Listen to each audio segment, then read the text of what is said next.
السلام علیکم ورحمۃ اللہ وبرکاتہ۔ الحمدللہ وکفا وسلام علی عبادہ الذین اصطفیٰ۔ اشہد ان لا الہ الا اللہ وحدہ لا شریک لہ واشہد ان محمدا عبدہ ورسولہ صلی اللہ علیہ وآلہ وسلم۔ اما بعد، ناظرین کرام، ویسے تو اللہ کریم نے اہل ایمان کو یہ رعایت دی ہے کہ اگر کوئی شخص بیماری یا عذر کی وجہ سے روزہ نہ رکھ پائے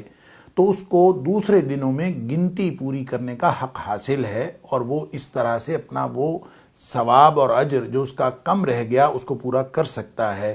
اور اللہ کریم نے یہ ہر مسافر کو بھی اور بیمار کو بھی اور جو کسی کو شرعی عذر ہو اس کے لیے یہ رعایت رکھی ہے۔ لیکن اگر کوئی شخص جان بوجھ کے روزہ چھوڑ دیتا ہے جو کہ فرض ہے،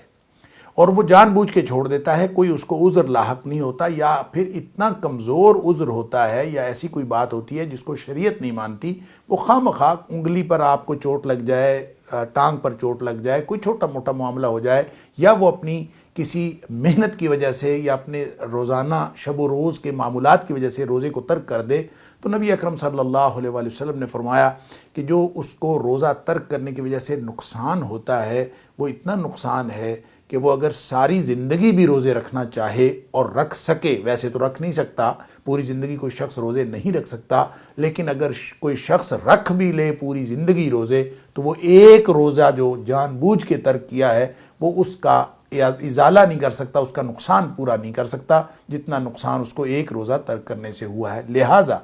میں اور آپ اس روزے کو غنیمت سمجھیں، اور رمضان کے روزوں کی جو یہ اہمیت نبی اکرم صلی اللہ علیہ وسلم نے فرمائی ہے کہ کوئی شخص اس روزے کو ترک کرنے کی سوچے بھی نہ۔ شریعت کا یہ مزاج نہیں ہے ناظرین کرام کہ وہ اہل ایمان کو یا عام انسانوں کو کسی مصیبت میں مبتلا کرے، کبھی بھی بند گلی میں لا کے شریعت ان کو نہیں رکھتی۔ لہٰذا یہ کہنا کہ کوئی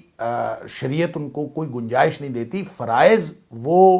اعمال ہیں جن کو پورا کرنے کے علاوہ ہمارے پاس کوئی راستہ نہیں ہے۔ البتہ جب کوئی شرعی عذر ہوتا ہے تو شریعت اس میں خود بخود گنجائش دے دیتی ہے، خود بخود چینل دے دیتی ہے۔ جب عذر کوئی نہ ہو اور پھر بھی کوئی شخص اس کو روزے کو ترک کرتا ہے یا کوئی ایسا عمل کرتا ہے تو اس کو وہ چینل استعمال کرنے کی اجازت نہیں ہوتی۔ مجبوری کس کو ہے، کتنی ہے، اللہ کریم ہم سے بہتر جانتا ہے۔ لہٰذا مجھے اور آپ کو، ہم سب کو اس بات کی کوشش کرنی چاہیے کہ کبھی بھی کوئی روزہ جان بوجھ کر ترک نہ ہو۔ البتہ سفر وغیرہ میں، جب بیماری وغیرہ میں جب انسان کو بہت زیادہ مسائل ہوتے ہیں تو اس میں روزہ رکھنے کی کوشش کرنا یہ بھی شریعت کا تقاضا نہیں ہے، اس لیے کہ تکلیف میں مبتلا کرنا یہ شریعت کے تقاضوں میں سے نہیں ہے۔ لہٰذا نبی اکرم صلی اللہ علیہ وسلم کا فرمان ہے لیس من البر الصیام فی السفر، کوئی شخص سفر کے باوجود اور سفر کی صعوبتوں کے باوجود روزہ رکھے تو یہ کوئی نیکی نہیں ہے۔ اس لیے جہاں سفر بغیر کسی صعوبت کے طے ہوتا ہو وہاں تو روزہ رکھا جا سکتا ہے، لیکن جہاں صعوبت اور مصیبت اور مشقت ہو وہاں روزہ رکھنے کی ضرورت نہیں ہے، اس کے لیے شریعت نے چینل رکھا ہے۔ لیکن جان بوجھ کر روزہ ترک کرنا اس کی کوئی گنجائش نہیں ہے۔ اللہ تعالیٰ مجھے اور آپ کو رمضان کے ان لمحات اور ان روزوں کی قدر کرنے کی توفیق عطا فرمائے۔ السلام علیکم ورحمۃ اللہ وبرکاتہ۔